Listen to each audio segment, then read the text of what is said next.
Saudara yang kekasih dalam nama Yesus, topik firman Tuhan pada pagi hari yang indah ini yaitu tidak ada yang mustahil bagi orang yang percaya.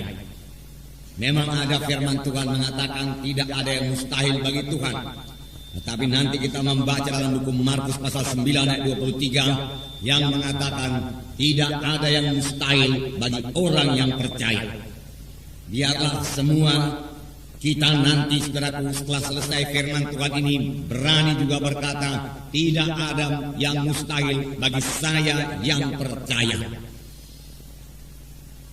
Karena kuasa Tuhan akan bekerja bagi setiap anak Tuhan yang percaya. Karena kuasa Tuhan akan menjawab setiap anak-anak Tuhan yang memiliki iman. Jadi firman Tuhan ini akan membawa kita kepada kemenangan. Firman Tuhan ini akan membawa kita kepada kesanggupan untuk mengatasi problema-problema kita. Sehingga kita hidup berkemenangan. Menang atas kelemahan-kelemahan kita.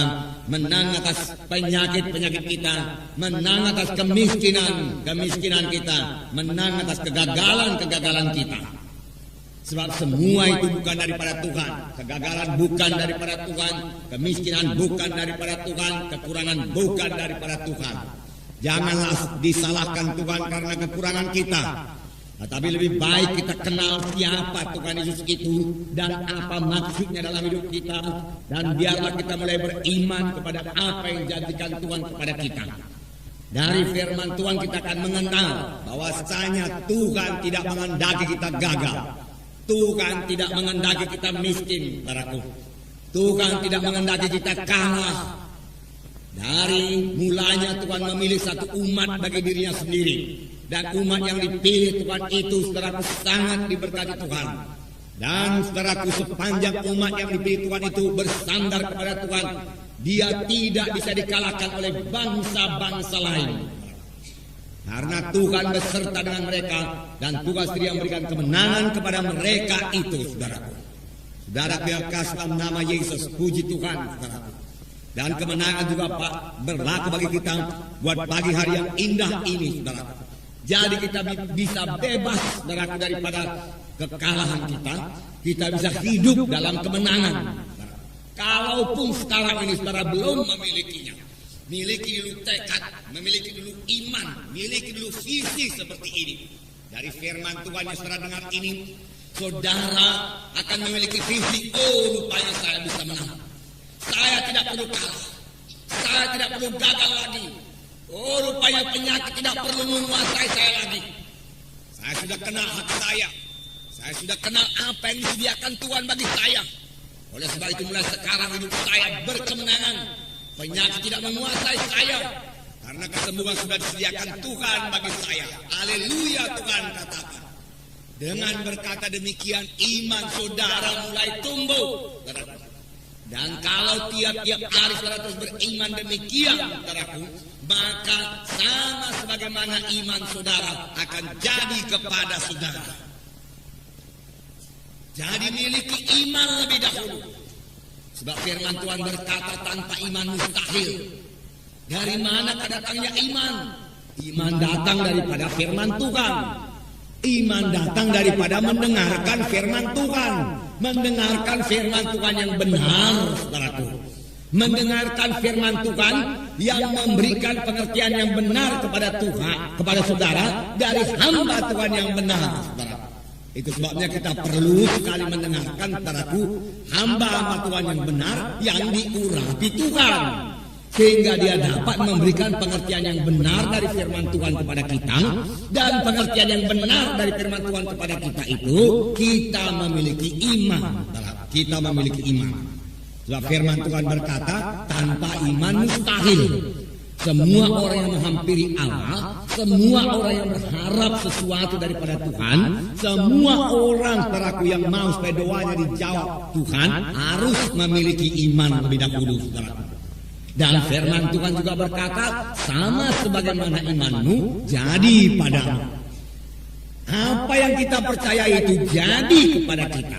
Iman artinya kita percaya bahwasanya apa yang dijanjikan Tuhan itu genap kepada kita. Sudah genap kepada kita. Adalah milik kita. Mengapa? Saudaraku, apakah dasarnya? Saudaraku, bukan perasaan kita, bukan penglihatan kita.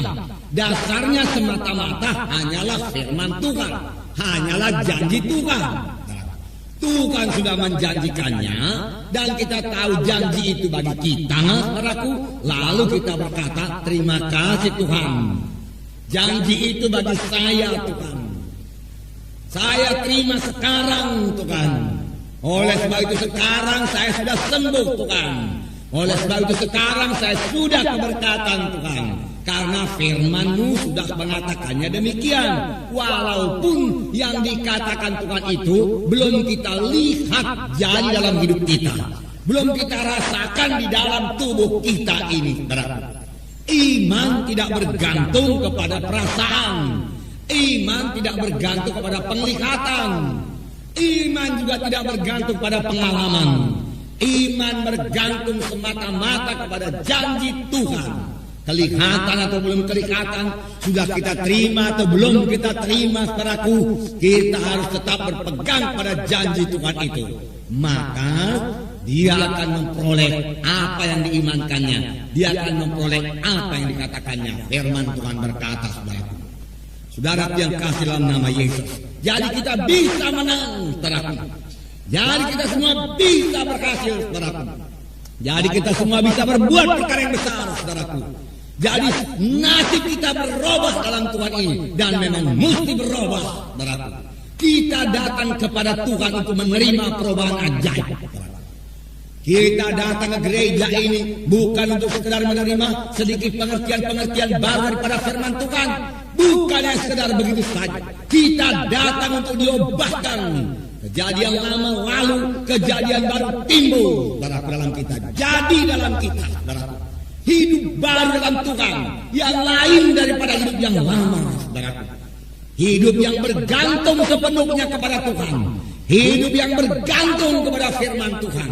Maka sepanjang hidup kita tidak akan dipermalukan, saudaraku. Saudaraku yang kasih dalam nama Yesus, memang semua jawabannya yang terdapat dalam firman Tuhan. Firman Tuhan tetap berkuasa, saudaraku. Firman Tuhan berkuasa mengubahkan hidup kita, saudaraku. Firman Tuhan yang kita terima, firman Tuhan yang kita dengar tidak pernah kembali dengan kosong, saudaraku. Saudara yang kekasih dalam nama Yesus, karena firman Tuhan itu berkuasa. Dalam Ibrani pasal 11 ayat 3 dikatakan bahwa alam semesta ini dijadikan oleh firman Tuhan. Demikianlah berkuasanya firman Tuhan itu. Saya membacakan Ibrani pasal 11 ayat 3. Karena iman kita mengerti bahwa alam semesta telah dijadikan oleh firman Allah, sehingga apa yang kita lihat telah terjadi dari apa yang tidak dapat kita lihat. Dengan iman kita mengerti bahwa alam semesta ini, dunia ini telah dijadikan oleh firman Allah, sehingga apa yang kita lihat telah terjadi dari apa yang tidak dapat kita lihat. Apa yang kita lihat, apa yang kita lihat sekarang ini telah dijadikan Tuhan dari apa yang tidak ada. Bagaimanakah Tuhan menjadikannya? Firman Tuhan berkata, alam semesta ini dengan segala isinya dijadikan Tuhan dengan firman-Nya. Begitulah berkuasanya firman Tuhan itu. Tuhan Yesus saja berkata, jadilah terang, terang pun jadi. Jadilah matahari, bulan dan bintang.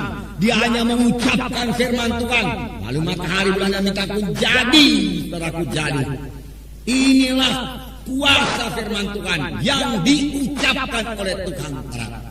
Dan kuasa firman Tuhan yang kita ucapkan juga, saudaraku, tetap berkuasa, saudaraku.